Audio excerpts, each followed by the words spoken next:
We are investors. Yashasvi Bhav through which we simplify your finances. तो ये session जो है वो FY 2026 को एडयू करने के लिए है, गुड बाय करने के लिए है।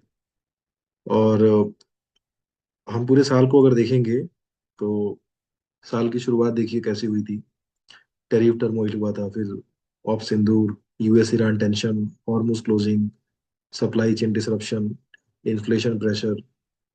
ठीक है, इन सभी से होके पूरा FY 26 गुजरा है। तो आसान साल ये नहीं था। बहुत कम साल ऐसे होते हैं जिसमें एक साथ बहुत सारे जियोपॉलिटिकल रिस्क आते हैं। एक दो आते हैं, लेकिन एक साथ चार पांच नहीं आते हैं, जो हमें पिछले साल देखने को मिला। तो बहुत ही टफ ईयर था इन्वेस्टर्स के लिए। तो अगर इस ईयर में अगर परफॉर्मेंस नहीं हो पाई है किसी के द्वारा, अगर केवल सर्वाइवल ही किया है, तो फिर सर्वाइव करने वालों की संख्या भी कम है। तो ये ईयर ही ऐसा था, उसमें बहुत कुछ तो किया नहीं जा सकता था। तो इस सेशन के दौरान जो भी स्टॉक का, एसेट का, या किसी भी इन्वेस्टमेंट का नाम लिया जाएगा, वो किसी भी तरह से कोई बाई और सेल रिकमेंडेशन नहीं है। वो सेल्फ एनालिसिस के लिए है, सेल्फ स्टडी के लिए है। मैं सेबी रजिस्टर्ड नहीं हूँ, और मेरे द्वारा भी बोली गई कोई भी बात कोई इन्वेस्टमेंट एडवाइस नहीं है। आप कुछ भी करने से पहले अपने फाइनेंशियल एडवाइजर से संपर्क करें, उनकी सलाह लें, और अपनी तरफ से भी अपनी पूरी पढ़ाई करें। पहले हम देखते हैं निफ्टी का परफॉर्मेंस क्या है पूरे साल का। तो निफ्टी का परफॉर्मेंस हम देखेंगे तो ये चार्ट है निफ्टी का पूरा, 28 मई से लेके 28 मई इस साल, एक साल का चार्ट है। तो आप लार्जली देखेंगे क्या कि निफ्टी जहाँ पे एक साल पहले एग्जैक्टली था, वहां से 200-300 पॉइंट नीचे है। ऑलमोस्ट 24,700-800 के बीच में था। अभी लगभग 24,000 से जस्ट कुछ पॉइंट नीचे है। इसका मतलब कि निफ्टी के लेवल पे कोई परफॉर्मेंस लार्जली हुआ नहीं है पूरे साल में। यानी इंडेक्स फ्लैट रहा है। जब इंडेक्स फ्लैट रहा है, और हम आगे जाके अगर स्मॉल कैप इंडेक्स भी देखेंगे, माइक्रो कैप इंडेक्स भी देखेंगे, मैंने वो लिया नहीं है इसमें, उनका परफॉर्मेंस भी फ्लैट ही रहा है। निफ्टी का एक साल का परफॉर्मेंस मैं इसलिए लेना चाह रहा हूँ क्योंकि जनरली जो सेंटीमेंट जो है वो तय निफ्टी ही करेगी। ठीक है, शॉर्ट टर्म में इंडेक्स ऊपर नीचे जाते हैं, बट लॉन्गर टर्म में जो मेन इंडेक्स है वो जाता है, तो सेंटीमेंट जैसे FII है वो मेन निफ्टी को देख के आते हैं कि क्या चल रहा है लार्जली। अगर हम वैल्यूएशन के लेवल पे बात करें तो निफ्टी आज से एग्जैक्टली एक साल पहले 22.4 के प्राइस टू अर्निंग पे ट्रेड कर रही थी, और अभी एक साल के बाद 20.6 के प्राइस टू अर्निंग पे ट्रेड कर रही है। तो ऑलमोस्ट आप कह सकते हैं कि 10% का वैल्यूएशन में डिक्लाइन है। मतलब निफ्टी पिछले साल की तुलना में महंगी नहीं है, अपना मार्केट सस्ता है। क्योंकि ग्रोथ रेवेन्यूज में, पैट में हुए हैं निफ्टी 50 की कंपनीज में, बट प्राइस मूव नहीं हुआ, इंडेक्स मूव नहीं हुआ, तो प्राइस टू अर्निंग डिक्लाइन हो गया। ये इसका मतलब है। तो सबसे पहले हम जो मेन इंडेक्स है उसके परफॉर्मेंस को देख के ही आप कैसे परफॉर्म कर रहे हैं इसको एनालाइज करना जरूरी है। आगे जैसे मैंने बोला था कि कौन से स्टॉक अच्छे कर गए हैं, नहीं कर गए हैं, उसकी हम चर्चा नहीं करेंगे। हम यहाँ पे सीखने आए हैं, तो हम उन चीजों की चर्चा करेंगे जो हमने सोचा कभी कोई इन्वेस्टमेंट करने से पहले कि ये अच्छा बेट हो सकता है हमारे लिए, बट वो नहीं हुआ। तो उसके क्या रीजन रहे होंगे और क्या बातें गलत गई होंगी, उसके बारे में हम थोड़ी स्टडी करने की कोशिश करेंगे। तो जैसे आगे जो भी आपके पास लाइंस आएंगे उसमें कंपनी का नाम लिखा रहेगा, आज से एग्जैक्टली एक साल पहले क्या प्राइस था, आज का क्या प्राइस है, उस प्राइस में कितना डिक्लाइन है, क्या गलत हुआ, आगे क्या बोल रहे हैं वो लोग, और अभी प्रेजेंट प्राइस टू अर्निंग क्या है, मतलब क्या वैल्यूएशन पे अप ट्रेड कर रही है। ये लार्जली हम चीजें देखेंगे। तो जो सामने चीजें आएंगी वो बहुत, इंफॉर्मेशन तो बहुत एक लाइन में लिखी देखी शॉर्ट रहेगी, उसको मैं एक्सप्लेन करने की कोशिश करूंगा। और जो मैंने कंपनीज ली है, हो सकता है कि बहुत सारी कंपनीज को मैं ना लिया हो, लेकिन मैंने उन कंपनी को बिल्कुल लेने की कोशिश की है जिनकी हम लार्जली चर्चा करते रहते हैं बार बार। तो सबसे पहली कंपनी है जाइगल प्रीपेड। एक साल पहले आज से प्राइस था इसका 441, CMP 214 है, 48.3% का डिक्लाइन है। इस तरह का डिक्लाइन झेलना लगभग लगभग आप मान सकते हैं कि 90-95% इन्वेस्टर्स के बस की बात नहीं होती है। ठीक है, तो क्या गलत गया इसमें। इन्होंने गाइडेंस दिया था पूरे साल का 40 से 45%, जो बाद में इन्होंने इंक्रीज किया 45 से 50% आके बोला और उसको मेट किया। पैड नंबर्स भी बहुत अच्छे गए इनके। तो फिर दिक्कत क्या हुई उसमें कि प्राइस दूसरी तरफ गया। जनरली क्या होता है कि नहीं सोचता है ना कि अच्छे नंबर लेके आएंगे, पैड भी अच्छा हो रहा है उनका, तो फिर तो यहाँ से प्राइस इंक्रीज होना चाहिए, लेकिन इसका उल्टा हुआ। मतलब जितना उन्होंने 50% ग्रो करके दिखाया और यहाँ उल्टा 50% डिक्लाइन हो गया प्राइस। तो उसका नतीजा क्या हुआ कि जो प्राइस टू अर्निंग है, ये SaaS बिजनेस है, सॉफ्टवेयर एज ए सर्विस। तो जनरली SaaS बिजनेसेस बहुत कम प्राइस टू अर्निंग, 20 के प्राइस टू अर्निंग पे आजकल ट्रेड करने लगे हैं। बहुत सारे और भी बिजनेसेस हैं जो कि सब 20 में ट्रेड करते हैं। बट आज से 2 साल 1.5 साल पहले SaaS बिजनेसेस का काफी बोलबाला था और बहुत महंगे ट्रेड करते थे। और उन्हीं के दौरान जैगल प्रीपेड भी काफी अ, चर्चा में आई थी। इसमें इनकी एक मर्क इन्वेस्टर है, मिश्रा आशीष कुचौलिया, उनकी होल्डिंग है, अभी तक है उनकी होल्डिंग।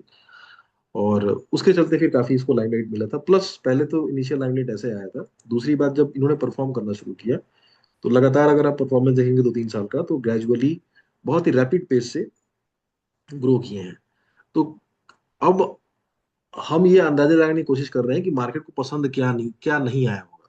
तो जब हम पूरा चीज हम एनालाइज करते हैं तो हमें क्या दिखता है कि जो एंथ्रोपिक का डिसरप्शन आया, कि एंथ्रोपिक बहुत सारे जो सॉफ्टवेयर बिजनेसेस हैं उनको रिप्लेस करेगा, तो वो भी एक मेजर कंसर्न लगता है SaaS बिजनेसेस के ऊपर कि अगर एंथ्रोपिक या उसके जैसी जो सर्विसेज देने वाली कंपनीज हैं, ठीक है, AI की सर्विसेज की देने वाली कंपनीज हैं, वो अगर आती हैं तो इनके बिजनेस मॉडल को रिप्लेस कर सकती हैं। हालांकि कंपनी का इसके बारे में ये कहना है कि AI आने से हमारा काम और आसान हो जाएगा। जो पहले हम बहुत टाइम लेते थे ऑनबोर्डिंग करने में, वो हम और जल्दी कर पा रहे हैं। और हम हमें जितनी मैन पावर की जरूरत है उससे हम कम में काम कर पा रहे हैं। इससे हमें हमें ऑपरेटिंग लेवरेज मिलेगा।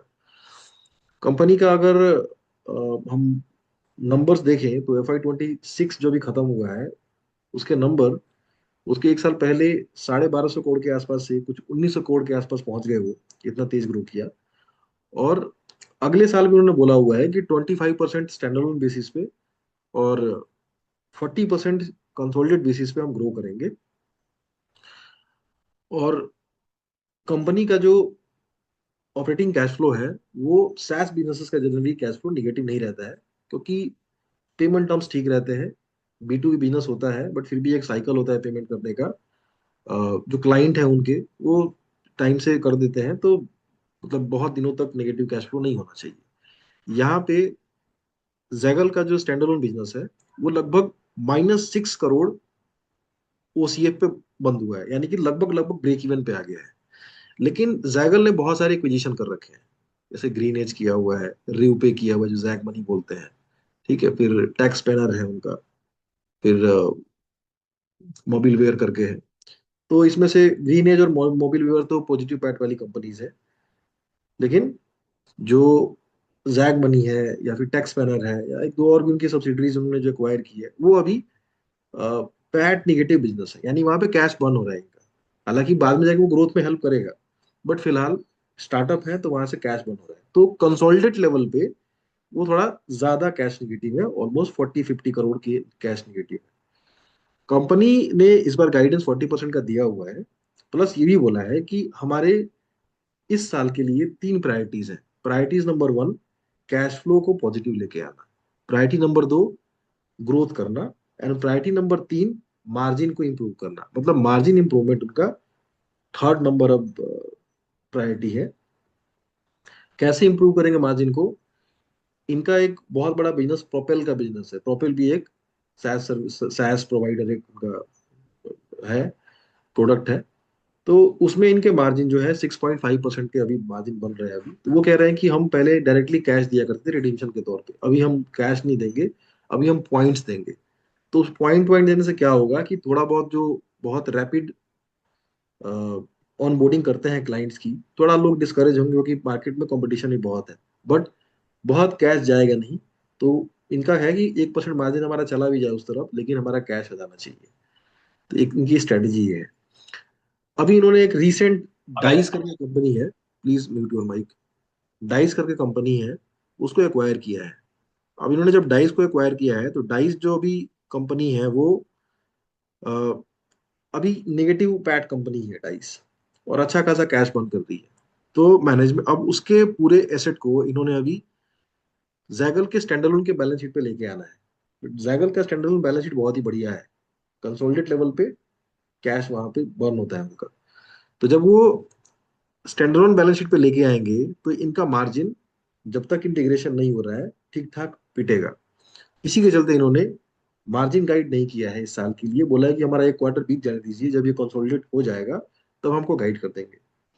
मार्केट को ये बात नहीं पसंद आई है, और अभी बहुत क्रिटिकल मार्केट चल रहा है, तो निगेटिव कैश फ्लो बिल्कुल पसंद नहीं आ रहा है। तो कंपनी का इस साल का जो फर्स्ट प्रायोरिटी है, प्राइम प्रायोरिटी, वो ऑपरेटिंग कैश फ्लो पॉजिटिव करने का है।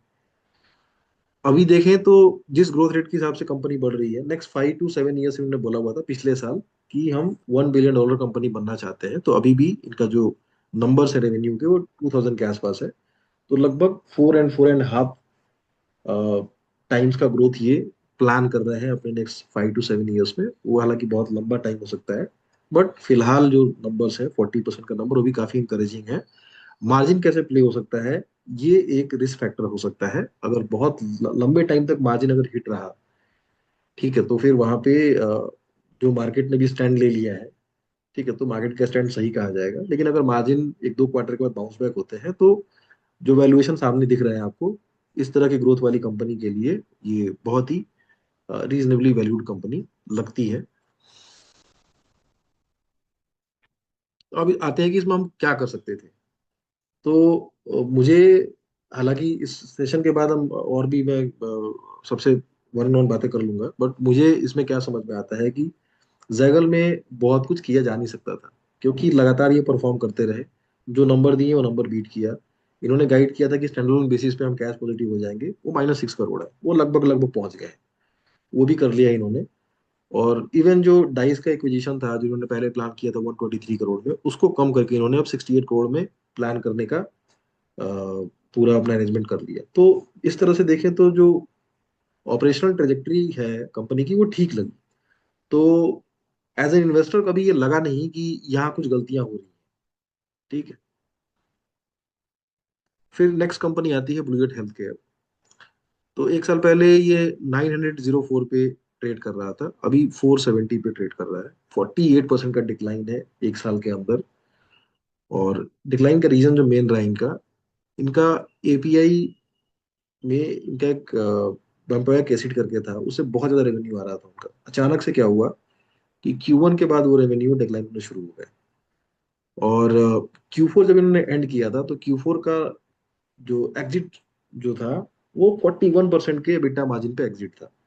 तो कंपनी की तरफ से बहुत ही स्ट्रॉन्ग कमेंट्री थी कि बहुत बढ़िया, हमारा साल जाएगा, ये जाएगा, वो जाएगा।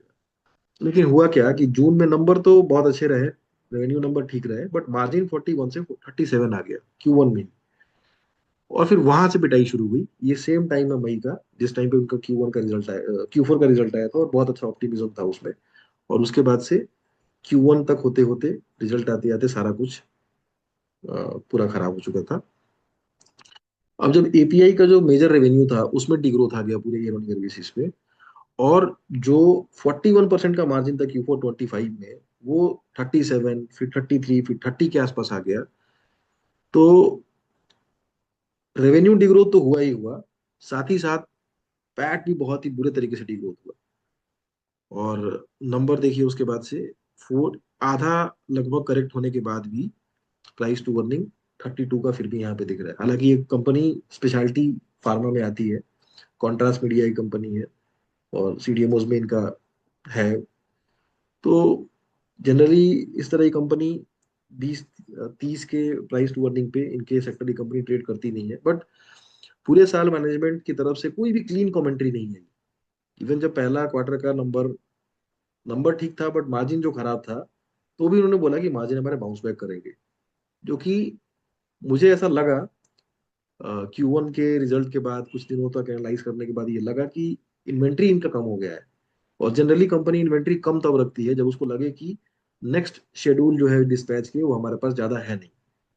तो बहुत ही राइटली एक इन्वेस्टर ने पॉइंट आउट भी किया था Q1 में इनके, कि आपकी इन्वेंट्री कम होने का रीजन क्या है। इन्होंने इसको अदर वे बताया कि नहीं नहीं, हमारे डिस्पैच के शेड्यूल्स Q2 Q3 में ठीक है, रेवेन्यू हम 25% से हम ग्रो कर जाएंगे, बट वो हुआ नहीं।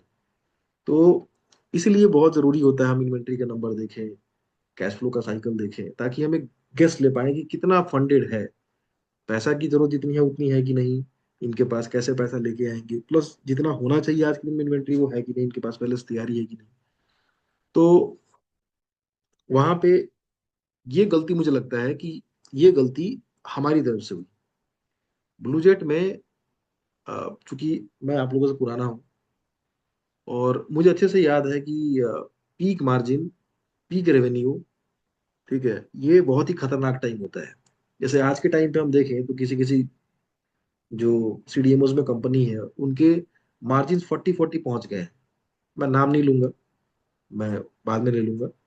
तो फिर वहां पे उनका नेक्स्ट ईयर का भी जो गाइडेंस है बहुत ही तगड़ा हुआ है, बट फिर वो 41% का मार्जिन में भी एक दो क्वार्टर में वो होल्ड करके रख जाए, बट जैसे ही वो साइकिल टर्न होगा, पता ही नहीं होता है सीडीएमओस में या एपीआई बिजनेसेस में कि कौन सा उनका जो प्रोडक्ट है वो हिट हो गया और कौन से मार्केट में बहुत सारी डिमांड आ गई। फिर जब उसकी डिमांड आती है तो वो जो पर्टिकुलर मार्केट है, जो फॉरेन मार्केट है, वो उसको स्टॉक कर लेता है। ठीक है, पहले ही जितनी डिमांड नहीं है उससे पहले ही ले लिया।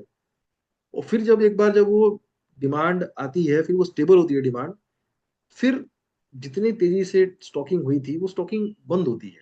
फिर जब तक वो पूरा स्टॉक खत्म नहीं होगा, जिसको डी स्टॉकिंग बोलते हैं फाइनेंस की भाषा में, तब तक वापस वो मंगाएगा नहीं। तो इनके साथ ये दिक्कत हुई। अब ये जब इस साल कॉन्फ्रेंस कॉल करने आए हैं तो सब कुछ तो पिट गया, मार्जिन पिट गया, रेवेन्यू पिट गया। ठीक है, इनका जो बिजनेस कॉन्ट्रास्ट मीडिया का है उसमें बोला था कि उसमें लगभग 25% का ग्रोथ रहेगा, वो ग्रोथ भी नहीं आया। एनुअलाइज बेसिस पे कंसोलिडेट 25% ग्रोथ रहेगा, वो भी नहीं आया। बट इसमें एक क्लू था कि हम इन्वेंट्री नंबर को देख के समझ सकते थे कि दिक्कत यहाँ पे हो सकती है। और जो इनके मार्जिन हिट हुआ था, तो मार्जिन हिट हुआ था तो इसमें डिक्लाइन इतना फास्ट हुआ, क्योंकि रिजल्ट से पहले ये प्राइस आप 904 देख रहे हैं ना, ये लगभग 1000 क्रॉस कर गया था रिजल्ट के पहले।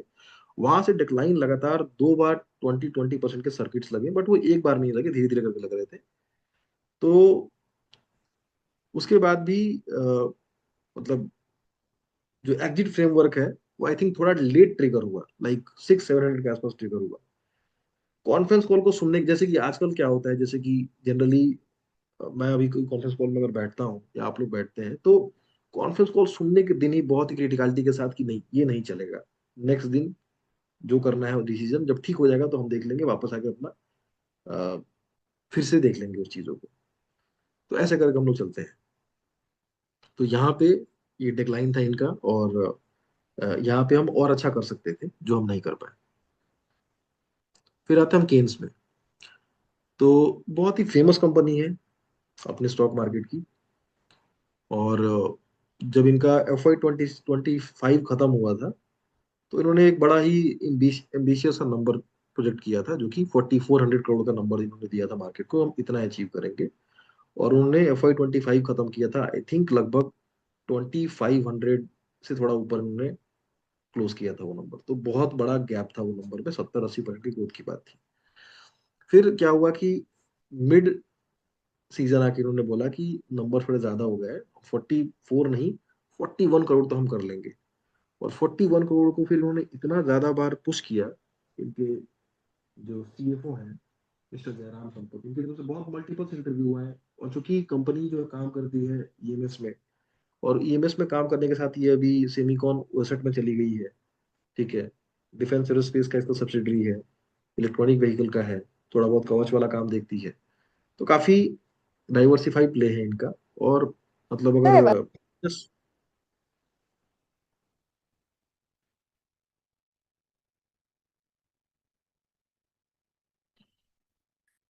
बिजनेस डाइवर्सिफिकेशन की बात करें हम, तो बहुत अच्छा वेल प्लेस ये प्ले हमेशा से रहा है मार्केट में, जब से लिस्ट हुआ है तब से।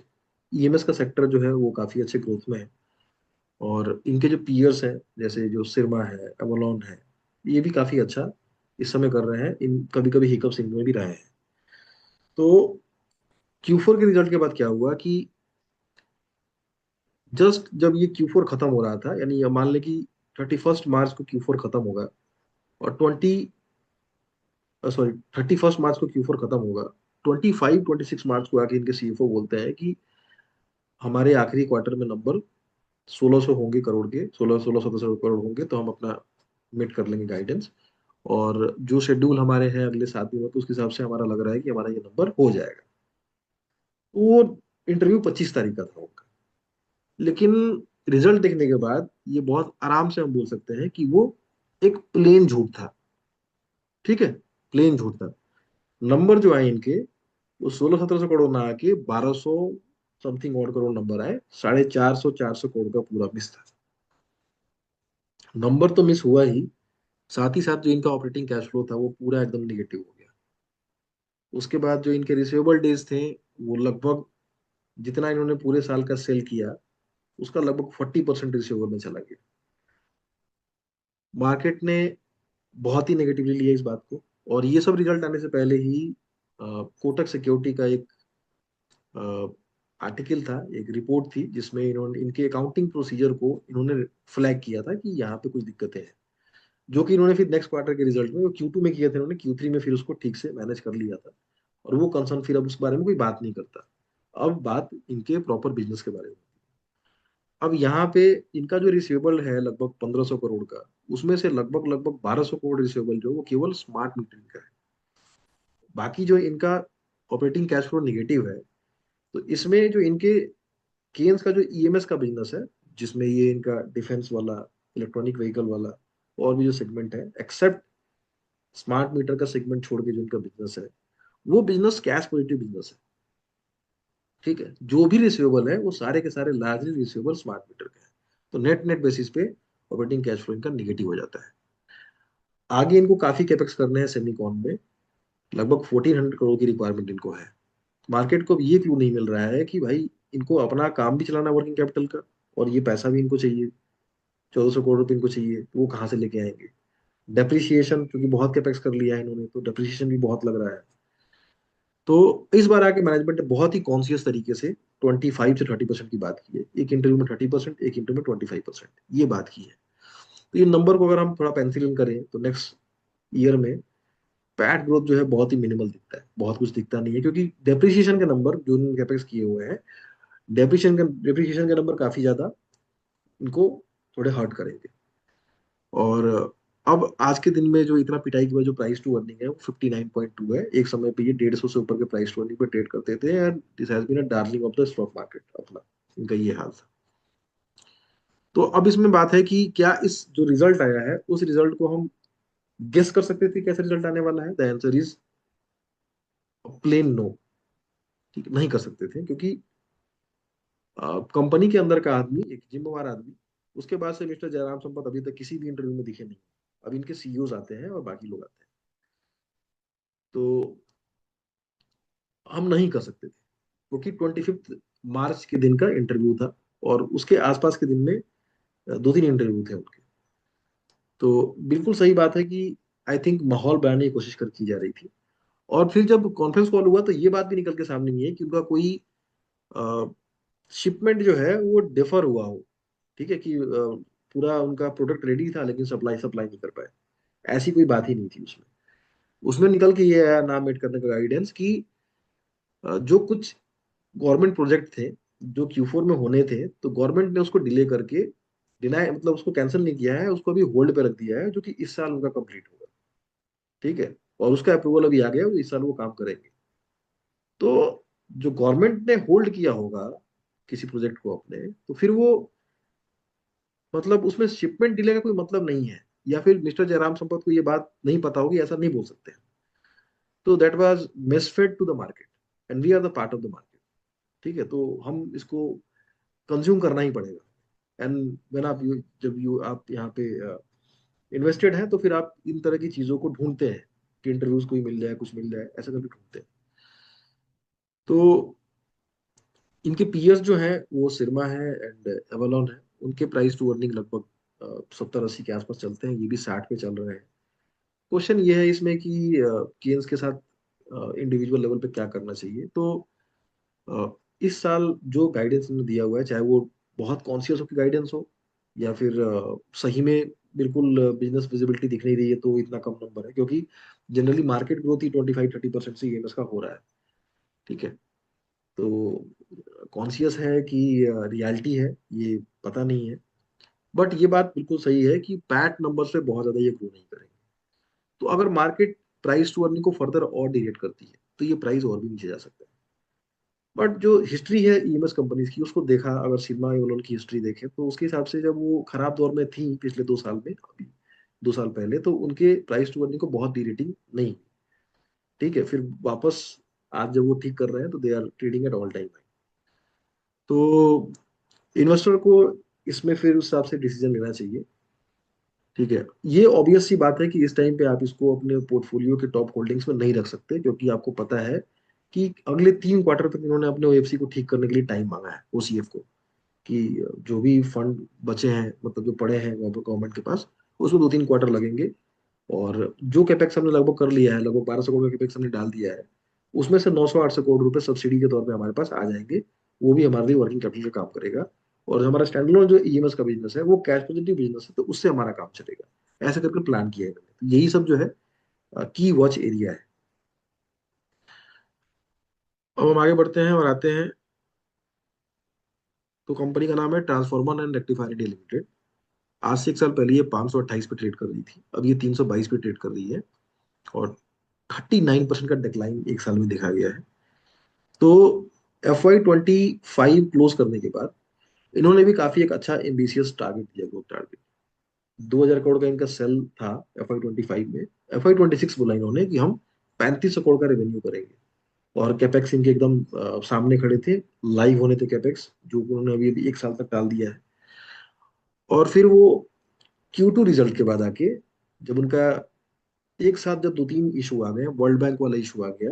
वर्ल्ड बैंक ने इनको कोई भी प्रोजेक्ट लेने से बैन कर दिया, क्योंकि आई थिंक केनिया में इन्होंने कुछ सप्लाई किया था आज से 4 साल पहले, उसमें कुछ दिक्कतें आई थी। और फिर उसी टाइम पे इनका जब रिजल्ट आया तो उसमें मार्जिन जो ये आराम से 15-16-17% कर रहे थे, वो 11% का मार्जिन पोस्ट कर दिया इन्होंने। मार्केट ने फिर बिल्कुल इस बात को बर्दाश्त नहीं किया, और सीधे वो 500 के रेंज में कंपनी चलती थी उसको पहुंचा दिया सीधे 300 के रेंज में। फिर इन्होंने गाइड किया मार्केट को कि हम 2500 से 2600 करोड़ अभी हम कर देंगे, तो बहुत ही शार्प डिक्लाइन था गाइडेंस में। 75% का गाइडेंस घटा के सीधे 25% कर दिया। फिर उसके बाद से अगला क्वार्टर Q3 आया तो वहां ठीक करा इन्होंने। Q4 में भी ठीक ठाक करा इन्होंने। तो 25 करोड़, 2500 करोड़ तो ना आया नंबर इनका, बट 2400 करोड़ के आसपास का रेवेन्यू आया। तो 100 करोड़ के रेवेन्यू के से बहुत दिक्कत नहीं है, बट अगर ओरिजिनल गाइडेंस की बात करें साल की, तो वहां से काफी डिक्लाइन देखने को मिला। तो जनरली जो इन्वेस्टर्स जो है, वो जो रिसेंसी बायसनेस है, ठीक है, उसके साथ चलते हैं। तो सबको याद है ये कि इन्होंने कितना गाइड किया तो किया कितना है। कैपेसिटी इनके पास अभी भी ठीक ठाक है।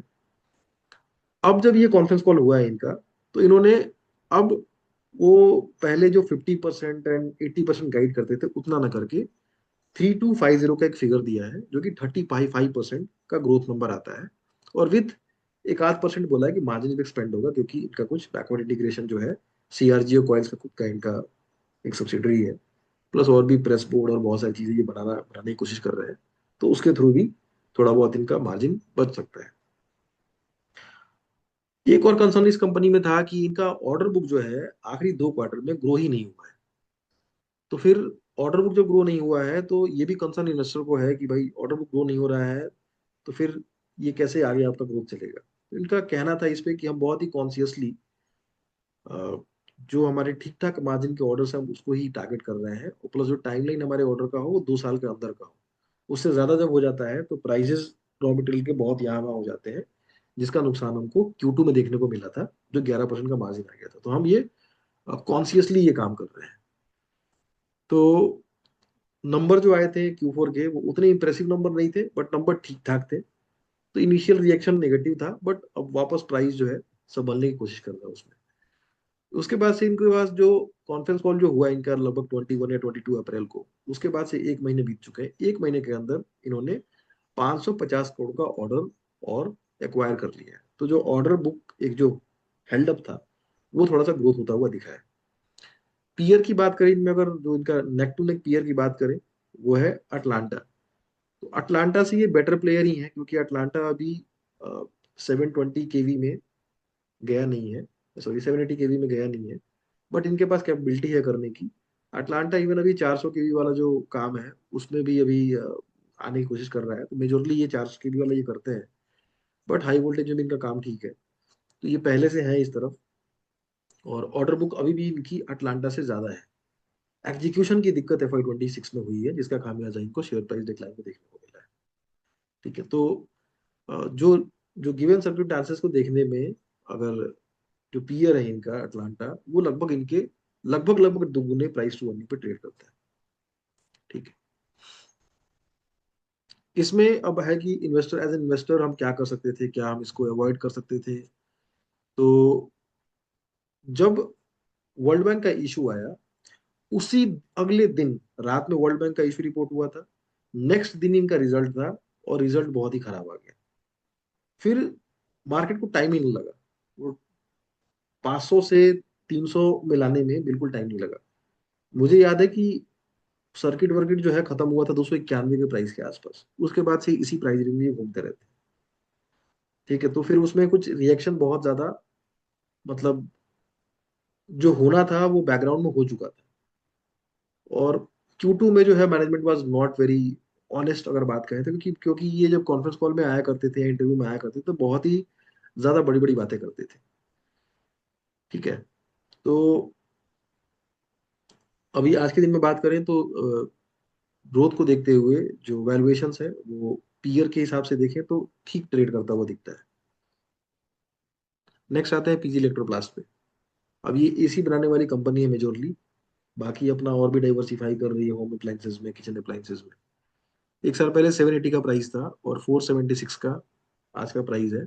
39% के आसपास का डिक्लाइन एक साल में देखने को मिला है। इन्होंने FY 26 स्टार्ट में बहुत अच्छा गाइड किया था, बट जो अर्ली मानसून आ गया पिछले साल, मानसून औसत की तुलना में 10% ज्यादा था, यानी 110% मानसून रहा। तो उसके चलते अर्ली मानसून आ गया, तो गर्मी का सीजन जो है बहुत लंबा नहीं खींचा। तो एसी के सेल में जो है वो, मतलब जो नंबर ऑफ डेज मिलने चाहिए गर्मियों के, वो नहीं मिले, तो डेक्लाइन देखने को मिला। उसके बाद से फिर बी रेटिंग वाली बात आ गई। ठीक है। फिर नए रेगुलेशंस आ गए कि एयर कंडीशन जो है 20 डिग्री सेल्सियस से नीचे नहीं आएगा। ये सब चीजें भी आनी शुरू हो गई। और एक बार जब मेन सीजन में मानसून खराब हो गया इनका, फिर उसके बाद से रिकवर कर पाना मुश्किल हो गया। फिर जो बारिश का सीजन है वो लंबा एक्सटेंड होता गया, और पूरे साल इनकी हालत खराब रही। पूरे एसी के सेगमेंट में ही लगभग लगभग 33% का वॉल्यूम डिग्रोथ है पिछले साल। और उसका खामियाजा इनको भुगतना पड़ा।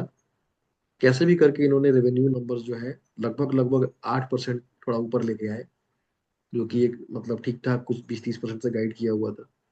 और जो पैट नंबर है, ऑब्वियसली अब जब आप स्केल कर लेते हैं अपना कैपेसिटी को, तो आप इम्प्लॉयज रखते हैं, आपके खर्चे बढ़ जाते हैं, तो फिर वापस वो मार्जिन आप लेके नहीं आ पाएंगे सेम नंबर पे। तो मार्जिन डिक्लाइन हुआ, तो पैट डिग्रोथ हुआ उनके पूरे साल में। तो पूरे इंडस्ट्री के लिए ये बात रही। तो पहले रिजल्ट के बाद बहुत ही एकदम क्लियर था कि ये नंबर जो है, इस साल नंबर अच्छे नहीं हो सकते हैं। तो वो एक टाइम था कि अगर किसी के पास ये रहा होगा, तो Q1 के बाद, या फिर Q1 के बाद थोड़ा सा और हम प्रोडक्टिव हो, तो जैसे ही हमें ये बात चलती है पता कि इस साल मानसून बड़ा हो सकता है, दैट इज द ट्रिगर। ये सब की पॉइंटर्स है नेक्स्ट टाइम के लिए हमारे पास, कि वो ट्रिगर है कि अब यहाँ पे डिसीजन बनता है। और जब ये मानसून अर्ली आना शुरू हुआ था, उस टाइम पे प्राइस लगभग इसी आसपास ट्रेड कर रहा होगा। डिक्लाइन तो ऑलरेडी हो चुका था, 1100-1200 का प्राइस पहले कूट किया करता था, फिर वो नीचे आके यहाँ पहुंचे थे। इन्होंने QIP भी कर दिया था, बहुत ही मतलब बिना किसी प्लान के। एक होता है आप QIP करें कि मुझे एक्सपेंशन करना है तो मुझे तुरंत पैसे चाहिए, या मुझे कुछ एक्वायर करना है, मैंने बात कर रखी, मुझे तुरंत पैसे चाहिए। इनके पास कोई प्लान नहीं था, QIP कर दिया था। तो मैनेजमेंट भी देख रहा था कि अच्छा वैल्यूएशन मिल रहा है, तो क्यों ना कुछ पैसे रख लिए जाए निकाल के। तो Q1 के बाद एक ट्रिगर था कि नंबर कम से कम आने के बाद, कि अगले एक साल तक इसमें कुछ नहीं हो सकता है, और रियली कुछ नहीं हुआ। अगले एक साल में आप मान लीजिए कि इस टाइम पे रिजल्ट आ चुका था और प्राइस 780 था, और उसके बाद आज प्राइस 476 है। अब आते हैं नेक्स्ट कंपनी है सिंसिस टेक। एक साल पहले 1526 प्राइस हुआ करता था, आज का प्राइस है 968, और लगभग 36.57% का डिक्लाइन है। डिक्लाइन का जो मेन रीजन है इनका परफॉर्मेंस नहीं है, डिक्लाइन का मेन रीजन है ऑर्डर बुक जो है वो उनका ग्रो नहीं हो पा रहा है। इनका डिपेंडेंस काफी ज्यादा जल जीवन मिशन पे था, गवर्नमेंट प्रोजेक्ट पे था। वो प्रोजेक्ट जो है अभी काफी टाइम से हेल्ड अप है। कुछ नया अनाउंस नहीं हो पा रहा है, और कंपनी का जो ऑर्डर बुक है वो लगातार श्रिंक करता जा रहा है, क्योंकि एग्जीक्यूशन रेट इनका ठीक है, तो एग्जीक्यूट करते चल रहा है। अब जितने ऑर्डर इनके पास बचे हुए हैं, हालांकि पीपीटी उन्होंने नहीं दिया है और कॉन्फ्रेंस कॉल भी नहीं किया है, जो कि बुरी बात है। ठीक है, कॉर्पोरेट गवर्नेंस का इशू ये है, गवर्नेंस का इशू नहीं है, बट ये मतलब इन्वेस्टर फ्रेंडली बिहेवियर नहीं है। क्योंकि एज ए इन्वेस्टर कोई इन्वेस्टेड है तो वो कहाँ जाके पूछे, अगर आप जो 3 महीने पे एक बार आके बताते हो वो भी नहीं बताओगे तो क्या करेगा। तो कॉन्फ्रेंस कॉल नहीं किया है, ऑब्वियस रीजन ये है कि फिर आके लोग पूछेंगे ऑर्डर बुक का क्या हुआ, तुम पिछले 3 क्वार्टर से बोल रहे हो होगा होगा होगा, नहीं हो रहा है, तो तुम साफ साफ बताओगे होगा क्या। तो इन्होंने फिर डिसाइड किया कि ना हम पीपीटी देंगे और ना हम कॉन्फ्रेंस कॉल करेंगे। अब हम वेट करेंगे कि कुछ अच्छा हो तो हम बात करेंगे। तो इसके लिए क्या कर सकते थे, तो जब ऑर्डर बुक ग्रो नहीं हुआ जिस टाइम पे, तो 1 क्वार्टर तो आप इसको दे सकते हैं, बट जब लगातार ऑर्डर बुक ग्रो हो ही नहीं रहा है, तो फिर वहां पे मतलब एक डिसाइड डिसाइड आप कर सकते हैं कि हाँ कि यार ऑर्डर बुक नहीं चल रहा है, तो इनका भी हाल कहीं कंपनी जैसे तेजस नेटवर्क थी, इनका ऑर्डर बुक श्रिंक हुआ अचानक से, फिर वो वहाँ बाउंस बैक ही नहीं हुआ और फिर वहाँ बहुत अच्छी खासी पिटाई हुई। तो लगभग Q3 के पास आके, ठीक है, Q3 जब ये इनका कॉन्फ्रेंस कॉल हुआ, और Q3 के बाद जब कुछ दिन Q4 के बीते, लाइक जनवरी फरवरी, तब तक भी कोई ऑर्डर्स नहीं है, तो वहां पे देख सकते थे, बट तब तक ऑलमोस्ट जो जो डैमेज था वो लगभग लगभग हो गया था, मे बी वो नंबर 1100 1150 के आसपास चल रहा होगा, बट बीच में फिर टेकलाइन होके मार्च के महीने में नंबर आ ही चुका था। तो मैनेजमेंट काफी कॉन्फिडेंट था, और प्लस एक और इसमें थी कि इनका एक सब्सिडरी यूएस में है, यूएस की टीम इन्होंने बिल्डअप कर रखी थी। एक ऑप्टिमिज्म ये भी था कि यूएस की टीम की तरफ से भी कोई ऑर्डर बुक आएगा तो वहां से भी काम चल जाएगा इनका। बट अब तो इन्होंने कॉन्फ्रेंस कॉल ही करना ना करना है ऐसा सोचा हुआ है, तो ये एक रेड फ्लैग है। ठीक है, जनरली जब भी हम किसी ऐसी कंपनी को डील करेंगे जिनका कि पूरा का पूरा ऑर्डर जो है गवर्नमेंट ऑफ इंडिया के ऑर्डर पे डिपेंडेंट है काम, तो उसमें ये समस्याएं देखने को मिल सकती है। इसलिए बहुत ही क्लियर तरीके से अगले 1 आध साल की विजिबिलिटी होनी चाहिए। ठीक है, नेक्स्ट कंपनी है एमएनबी इंजीनियरिंग। ये कंपनी जो है ये काम करती है प्री इंजीनियर बिल्डिंग का, और इनका ठीक ठाक पोर्शन जो है वो एक्सपोर्ट में है। 1 साल पहले कंपनी ट्रेड कर रही थी 441 पे, और अभी 304 पे कर रही है। 31% का डिक्लाइन प्राइस में देखा गया। डिक्लाइन का जो रीजन इनका है, रेवेन्यू नंबर ने 1250 के दिए थे और वो मीट किए। रीजन जो मेन है उनका वो है मार्जिन डिक्लाइन का नंबर। मार्जिन डिक्लाइन में दो चीजों का इफेक्ट है। एक तो जो इनका स्टील का बिजनेस है जो प्री इंजीनियरिंग का, वो सेक्टोरल टैरिफ के अंतर्गत आता है, जो कि यूएस ने 50% करके रखा हुआ था, जो भी 25% है। तो उसके चलते इनका मार्जिन खराब हुआ। एक्सपोर्ट में मार्जिन इनका लगभग मतलब 17-18% है, और डोमेस्टिक मार्जिन 10% के आसपास, ब्लेंडेड मार्जिन इनका लगभग 12.5-13 के आसपास हुआ करता था। अब एक तो इनका जो टैरिफ बहुत ऊपर नीचे हुआ उसके चलते दिक्कत हुई। दूसरा इनका जो अभी लास्ट क्वार्टर में शिपमेंट डिले हुए हैं उसके चलते दिक्कत हुई। रॉ मटेरियल के प्राइसेस काफी मेटल के बढ़े ऊपर नीचे, उसके चलते दिक्कत हुई। तो margin degrowth Q3 and Q4 में, Q3 में तो बहुत ज्यादा नहीं था, बट Q4 में ठीक ठाक था। तो मार्केट ने एंटिसिपेशन में थोड़ा इसके प्राइस को तोड़ना शुरू किया। अब 18.6 के प्राइस 20 पे ट्रेड कर रहा है। 20+% ग्रोथ की बात अभी भी कर रहा है, मार्जिन के बारे में कुछ नहीं बोला इन्होंने। इवन जो सेक्टोरल टैरिफ है वो 50% से 25% कर दिया गया है, तो इनका इस केस में मार्जिन इंप्रूव होना चाहिए। इन्होंने बोला है कि जो टैरिफ डिक्लाइन किया गया है, तो उसका जो भी पोर्शन आता है वो मुझे क्लाइंट के साथ भी शेयर करना पड़ेगा, पूरा का पूरा मैं नहीं रख पाऊंगा, क्योंकि उनको ये पता है ये बात, इसलिए मार्जिन गाइड नहीं किया इन्होंने। बट चूंकि इस सेक्टर में ही, चाहे वो इनके पीयर्स हैं, पीयर्स लाइक ईपेक प्रीफैब या फिर इनका इंटरैक्ट बिल्डिंग सॉल्यूशंस, सबके मार्जिन में सेम चीज देखने को मिला है। ईपेक प्रीफैब थोड़ा अच्छा कर गया है, क्योंकि उसका बिजनेस मेनली इंडिया में ही है और उनका ठीक गया बिजनेस। बट एम चूंकि एक्सपोर्ट में था, तो इसका एक्सपोर्ट हाई मार्जिन बिजनेस भी था, तो जहां एक तरफ एक्सपोर्ट में ये इन्होंने डाइवर्सिफाई किया था, तो ये इनके लिए एज का काम कर रहा था कि बाकी लोग 8-10% का मार्जिन बनाएंगे, हम 13% का बनाएंगे, क्योंकि हम एक्सपोर्ट करते हैं। वही चीज इनके लिए उल्टा साबित हुई। तो अगर आगे जाके जो हम नेगोशिएट कर पाते हैं यूएस के साथ, यूएस में इनका खासकर बिजनेस है, नेगोशिएट कर पाते हैं कि हम सेक्टोरल टैरिफ हमारे लिए कम कर दो। सेक्टोरल टैरिफ पूरे वर्ल्ड पे लगा रखा है यूएस ने, ठीक है, 25% का। तो अगर हम अपने ट्रेड डील्स में उसको भी नेगोशिएट करते हैं, तो ये इस तरह की कंपनी के लिए काफी फायदेमंद होगा। और इस कंपनी की भी आप शेयर होल्डिंग पैटर्न में जाके देखेंगे तो आपको दो तीन नाम काफी अच्छे मिल जाएंगे। लाइक बंगाल फाइनेंस करके मिल जाएगा, जो मिस्टर कचौलिया की कंपनी है। तो वहाँ इन्वेस्टमेंट है उनका, आई थिंक मुकुल अग्रवाल भी वहाँ इन्वेस्टेड है। तो कंपनी, अगर प्री इंजीनियर्ड बिल्डिंग के बारे में देखें तो जो चार पांच जो लिस्टेड स्पेस है उसमें इनके पास ठीक ठाक एज है। केवल जो डिसरप्शन चल रहा है टैरिफ का, और जो अभी आखिरी क्वार्टर में जो हुआ है, उससे ये मेजरली अफेक्टेड है। नेक्स्ट आते हैं जो हमारे मिसेज रहे, उसमें एक नाम है एमरल्ड फाइनेंस। एक साल पहले 91 के प्राइस पे ट्रेड कर रही थी, अब 64 पे कर रही है। लगभग 31% का डिक्लाइन है। इन स्पाइट ऑफ की कंपनी लगातार क्वार्टर ऑन क्वार्टर बेसिस पे अच्छे प्रॉफिट्स, इवन डिविडेंड्स, इतनी छोटी कंपनी डिविडेंड्स भी दे रही है। फिर भी मार्केट को कंसर्न जो है वो है उनका जो एक अर्ली वेज एक्सेस का जो एक प्रोग्राम है, ईवा बोलते हैं इनको ये लोग, तो ईवा के एनपीए में, क्योंकि जब ये मॉडल स्टार्ट हुआ था इनका, उसके हिसाब से ईवा में कोई भी डिलिक्वेंसी या एनपीए की कोई बात ही नहीं थी। बट देखा क्या गया पिछले दो तीन क्वार्टर से, इन्होंने पहली बार जब ये बात बताई मार्केट को कि हमारा 50,000 रुपये फंसा हुआ है, वहीं से पिटाई की शुरू हो गई थी। उसके बाद से वो 50,000 रुपये रिकवर, उसमें से कुछ हुए कुछ नहीं हुए। जो रीजन ये आगे देते हैं कॉन्फ्रेंस कॉल में, बहुत ही सिली रीजन होते हैं, जैसे कि जो पैसा 45,000 रुपये बचा हुआ है वो एक गवर्नमेंट एम्प्लॉय का है और वो बीमार है, तो उसने हमसे वादा किया है कि जब वो ठीक हो जाएगा तो दे देगा। इस तरह की बातें, this is not financial languages, और इस तरह से बात नहीं करनी चाहिए। दूसरी बात की, ईवा में ही जो इनका एक क्लाइंट था, तो पूरा क्लाइंट ने डिफॉल्ट मार दिया, तो लगभग 27 लाख रुपीज जो है वो, जो भी इम्प्लॉय थे उनके, सबका पैसा फंस गया। उसमें से काफी रिकवर हो भी गया था और बहुत बड़ा पोर्शन बाकी भी था। रिजल्ट्स इनके अच्छे हैं, कॉन्फ्रेंस कॉल हुआ नहीं है, तो एज एन इन्वेस्टर ये ध्यान देना चाहिए कि ये जो सेगमेंट ईवा का है इनका, उसमें फिर इसको कैसे लेके चल रहे हैं। जो क्लाइंट ऑनबोर्डिंग कर रहे हैं, वो क्लाइंट ऑनबोर्डिंग कैसे कर रहे हैं ये। जब मैंने कुछ जिनका जो बहुत ही रैपिड क्लाइंट ऑनबोर्डिंग हो रही थी ईवा में Q3 के आसपास, तो जब मैंने कुछ कंपनीज के नाम जब गूगल डाटा सर्च मारने शुरू किए, तो मैंने देखा कि उनका प्रॉपर वेबसाइट भी नहीं है उस कंपनी। दैट मीन्स कि अब कोई मतलब क्राइटेरिया नहीं है कि मतलब मुझे एक ठीक ठाक जो एक फॉर्मल तरीके से काम करते हैं वैसे करना है ऑन बोर्ड, तो ये थोड़ा रिस्क डालता है।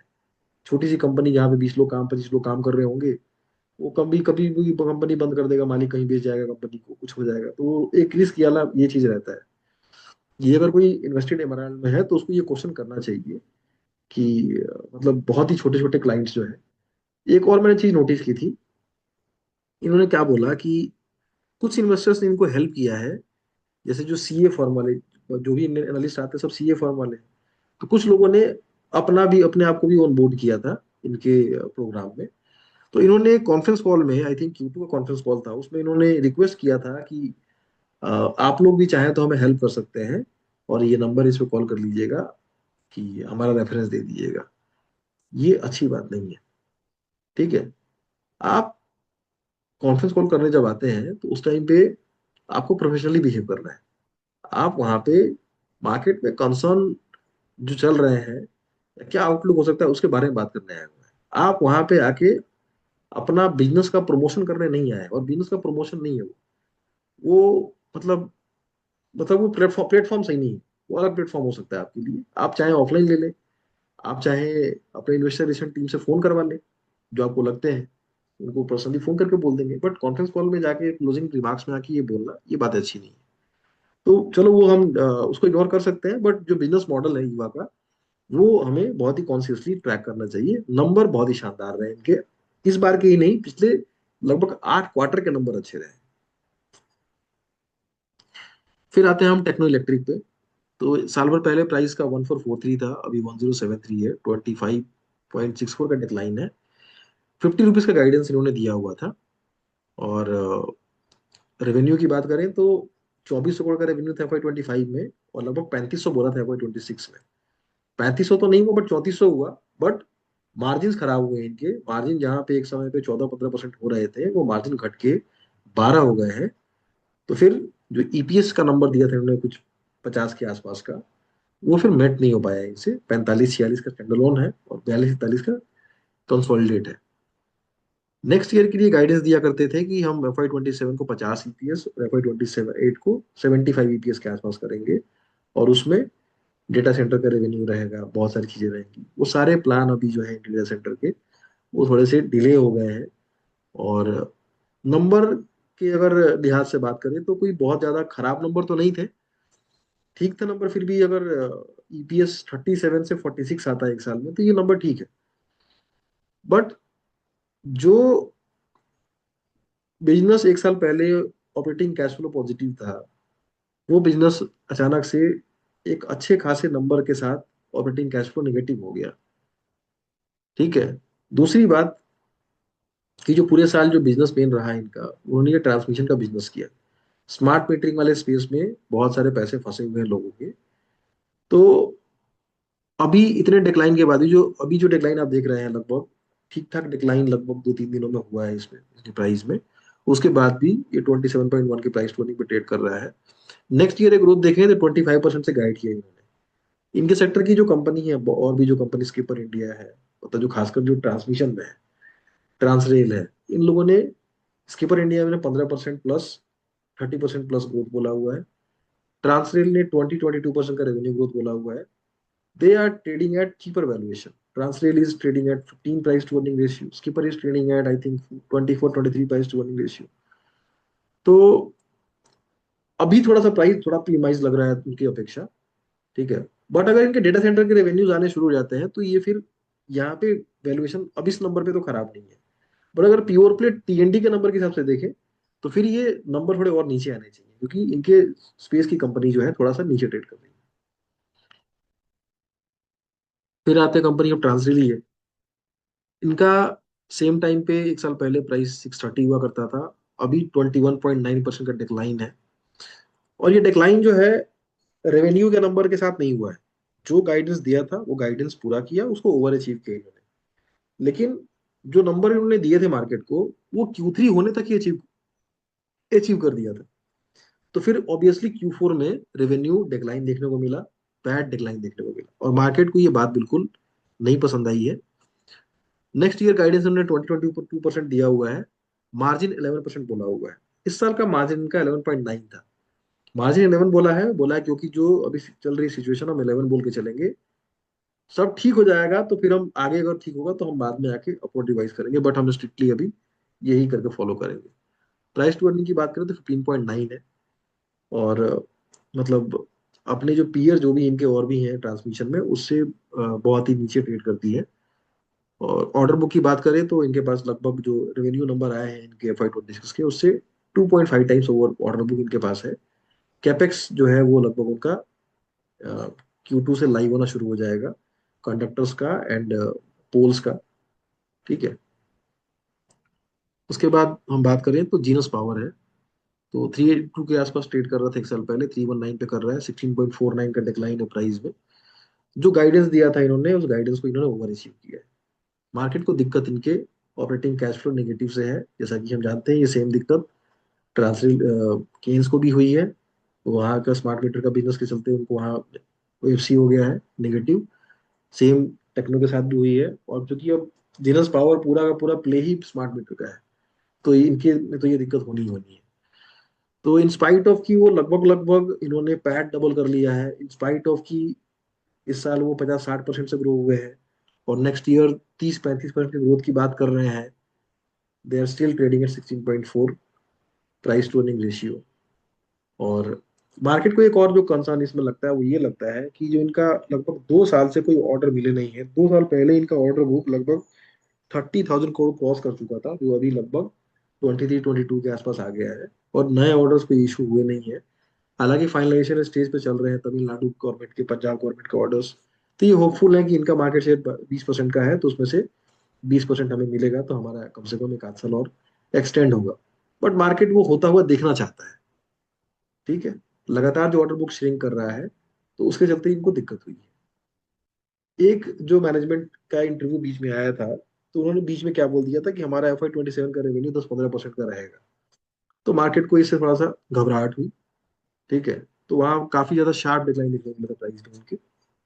लेकिन फिर बाद में जब इन्होंने परफॉर्मेंस किया, मार्केट की हालत सुधरी, तो वापस थोड़ा प्राइस स्टेबल होना शुरू हो गया।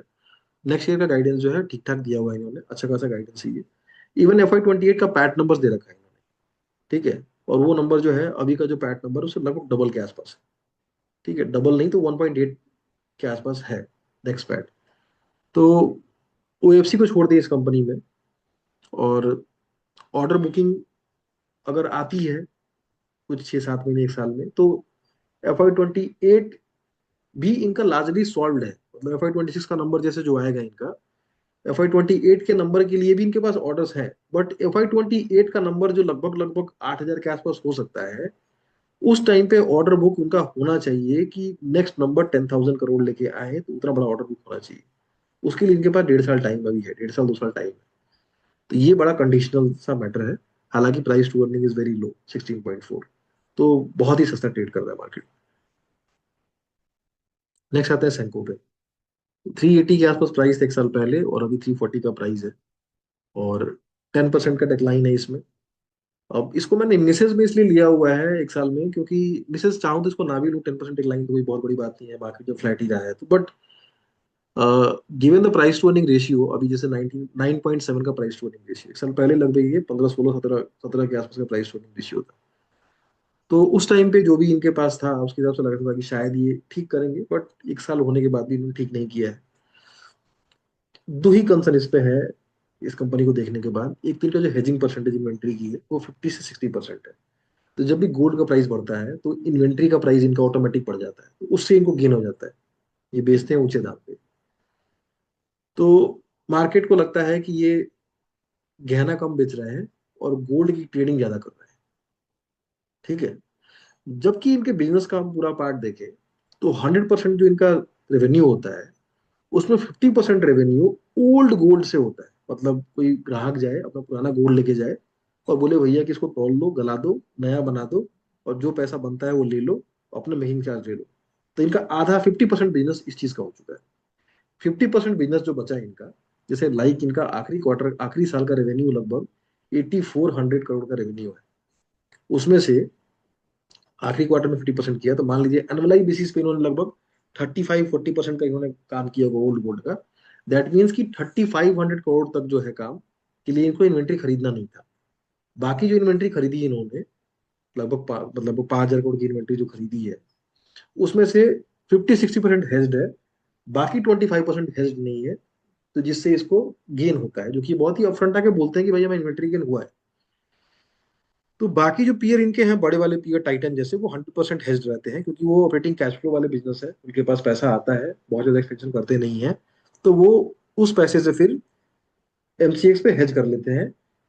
इनका है कि भाई हम ग्रोथ में हैं, हम छोटे प्लेयर हैं, तो हमको अपना शोरूम बढ़ाना है, शोरूम के लिए इन्वेंट्री रखनी है। तो हम पूरा हेजिंग में जाएंगे तो हम ग्रोथ नहीं कर पाएंगे, तो हमारे लिए ये मजबूरी है, हम छोटे प्लेयर। तो ये दो कंसर्न इनके पास है। एक तो ऑपरेटिंग कैश फ्लो नेगेटिव है, जो कि अभी बहुत जल्दी सॉल्व हो नहीं पाएगा। सॉल्व करने के लिए आप स्टोर खोलना बंद कर दीजिए, अपने आप सॉल्व हो जाएगा। ठीक है। जैसे ही रेवेन्यू नंबर्स फ्लैट होने शुरू होंगे, अपने आप जो cash flow operating operating cash flow positive हो जाएगा। क्योंकि यहाँ पे कोई दिक्कत नहीं है। ग्राहक सामान कोई उधारी लेके नहीं जाता है, वो पैसा आके पे करेगा स्टोर छोड़ने से पहले, सेम डे पैसा पेमेंट हो जाता है इसमें। तो पिछले साल काफी बड़ा ग्रोथ रहा है इनका, लगभग नंबर बहुत ही बड़े हैं। इस साल भी 20% प्लस की बात कर रहे हैं। और एज ऑन डेट जो 50 दिन बीता है, लगभग 55 दिन, as on date 40% plus growth है इनका सेल्स में। तो अभी जो रिसेंटली पीएम का जो अनाउंसमेंट था, उसमें जो उन्होंने बोला कि गोल्ड कम खरीदे, ना हो तो ना खरीदे, जरूरत ना हो तो, उसके चलते कुछ 7-10 दिनों में एक डिक्लाइन देखने को मिला है। और आगे फिर कैसा, जो अभी अभी थोड़ा सा जो टाइम स्टार्ट हुआ है इसमें, शादियां मई के महीने में लास्ट में थोड़ी कम है, फिर जून में शादियां हैं। जून के हाफ में फिर शादियां का डेट आ रहा है वहाँ पे। जो ईस्टर्न हमारा कैलेंडर है वेस्ट बंगाल का, इनका मेन 65-70% स्टोर वेस्ट बंगाल में है। तो उनका जो कैलेंडर होता है वो जनरली नॉर्दर्न कैलेंडर से साउदर्न कैलेंडर से अलग होता है। कॉन्फ्रेंस कॉल में बोला है कि इनका अभी अधिक मास चल रहा है, अधिमास बोलते हैं, अधिक मास बोलते हैं, अधिमास चल रहा है। तो अभी ये वैसे भी यहाँ पे गोल्ड का हमारा अभी कुछ ज्यादा कहने का टाइम है नहीं। बट जो जनरल जो नॉर्मली लोग आते हैं खरीदने के लिए, फैशन ज्वेलरी खरीदने आते हैं डेली वेयर, थोड़ा सा डिक्लाइन देखने को मिल रहा है। तो अभी इवेलुएट करने में टाइम लगेगा। आज मैंने स्काई गोल्ड का भी कॉन्फ्रेंस कॉल सुना। क्वेश्चन वहां भी ऑब्वियसली होना ही था कि इससे क्या फर्क पड़ रहा है। तो उन्होंने बहुत क्लियरली बोला कि हम इस सेक्टर में 2 डिकेड से हैं, और हमारे बड़े पीयर इस सेक्टर में और भी पहले से होंगे। तो इस 2 डिकेड में ये पहली दफा नहीं है कि गवर्नमेंट ने ड्यूटी हाइक किया है या ड्यूटी रिड्यूस किया है। आपको याद हो कि FY 25 में ड्यूटी रिड्यूस किया था 12 से 6%, तो वहां सबको मतलब इन्वेंट्री लॉस हो गया था। तो उस टाइम भी 12-13% का जो था चलता था। बट एक बार जब वो प्राइस आ गया कि इतना ही टैक्स लगेगा, तो आज देख लीजिए कि 15% का इंपोर्ट ड्यूटी पे करने के बाद भी गोल्ड का प्राइस राइट नाउ 1,55,000 है, 24 कैरेट के गोल्ड का प्राइस। और अभी से पहले लोग 1.5 लाख का खरीद रहे थे, तो इससे कितना फर्क पड़ेगा। तो ये इनका कहना था कि पहले भी ऐसे मेजर्स गवर्नमेंट की तरफ से दिए गए हैं, बट हमारे बिजनेस को मोमेंटरली 1-2 क्वार्टर में दिक्कत होती है, वापस वापस वो रिवाइव हो जाता है। तो अभी चूंकि बहुत ही फ्रेश अनाउंसमेंट है, तो उसका असर दिख रहा है। बट आप एक बार वेडिंग सीजन फिर से स्टार्ट होने दीजिए, वहां पे क्लियर चल जाएगा पता। और ये पहले भी बहुत बार हो चुका है, तो ये कोई नई बात नहीं है। स्काई गोल्ड ने ये बोला था, सेम चीज इन्होंने ही बोला था कि हमारे बिजनेस में ऐसा कुछ हमें नहीं होता दिखता हुआ। आगे जो कंसर्न रहेगा इनका कि कभी ना कभी जाके वापस गवर्नमेंट 15% से उस रेट को नीचे लेके आएगी। जब वो नीचे लेके आएगी और इन्वेंट्री जब इनकी 50-60% हेज है, तो इस साल तो इनको इन्वेंट्री गेन होगा। और मैंने जहां तक कैलकुलेट किया, इन्वेंट्री गेन इस साल इनको लगभग 200 करोड़ का इन्वेंट्री गेन हो जाएगा। दैट मीन्स कि ये 20% प्लस ग्रोथ की बात कर रहे हैं इस साल, और 4.5% पैट नंबर्स की बात कर रहे हैं। तो इनके नंबर जो आएंगे लगभग लगभग मान के चले आप 450 करोड़ का नंबर इनका आएगा, प्लस 200 करोड़ का इनका इन्वेंट्री गेन आएगा, 650 करोड़। तो इतना बड़ा जो बेस बन रखा है FY 26 का, उसको भी नंबर ये बीट कर देंगे उसके हिसाब से। बट जब भी वो ड्यूटी रिडक्शन स्टार्ट होगा या डिसाइड होगा, अगर तब तक या तो ये जो फेज है हाई ड्यूटी का, ये 1 साल नहीं 3-4 साल चले, तब तक कंपनी इतनी बड़ी हो जाएगी, ऑपरेटिंग कैश फ्लो जनरेट करना शुरू कर दे। या फिर अगर कर भी देगी, एग्जाम्पल के तौर पे गवर्नमेंट ने अगर ड्यूटी रिड्यूस कर भी दिया, तो क्या होगा, इन्वेंट्री इनके पास रहती है 50-60 दिन की। वो 50-60 दिन में इन्वेंट्री लॉस हो जाएगा, और 2 क्वार्टर तक इनको डिक्लाइंड पैट घोषित करना पड़ेगा, जो ये ऑलरेडी पहले कर चुके हैं एक बार 1 साल पहले। और यही नहीं, टाइटन कल्याण वल्याण सब कर चुके हैं। तो उससे बिजनेस खराब नहीं होता है, वापस बिजनेस रिवर्ट बैक होता है। एक बार जो पुरानी इन्वेंट्री जो ले रखी है हमने पिछले दाम पे, वो इन्वेंट्री गई, तो नई इन्वेंट्री नए प्राइस पे आती है, अपने आप बिजनेस शुरू हो जाता है। तो कितनी बड़ी इन्वेंट्री है उस पर डिपेंड करता है। तो सैंको के पास इस टाइम पे इनके जनरल जितनी इन्वेंट्री रखते हैं उससे ज्यादा इन्वेंट्री इनके पास है, इनके मार्केट कैप के बराबर इनके पास अभी इन्वेंट्री है। तो अभी के सिनेरियो में इनको ठीक ठाक मतलब फायदा ये इन्वेंट्री से होगा। बट सेम सिनेरियो अगर इनके पास इन्वेंट्री इतना होता और ड्यूटी रिडक्शन अगर डिसाइड हो गया होता, तो फिर उसी तरीके से इनको लॉस भी लेना पड़ता। ठीक। तो ये कुछ हमारे मिसेस थे, हो सकता है इसमें कुछ मेरे से छूट गया हो, मुझे मैं सब कुछ रिकॉल नहीं कर पा रहा हूँ। जनरली हम बात ये करना चाहते थे कि हम और अच्छा क्या कर सकते थे, किस चीज़ों को हम नेक्स्ट टाइम से अवॉइड करेंगे, और कैसे और अच्छा इन्वेस्टर बनने की तरफ हम आगे बढ़ पाएंगे। तो FY 26 को हमें एड्यू करना है। तो आप देखें यहाँ पे कि कैसे क्या क्या चीज़ें हम से होके गुजरे हैं, और जो लेसन लर्नड है वो आपके सामने लिखा हुआ है। Stay invested, stay focused, stay discipline, stay patient. ठीक है। और आज का डिसिप्लिन जो है वो कल के लिए वेल्थ जनरेशन का काम कर सकता है। तो विद दिस आई फिनिश।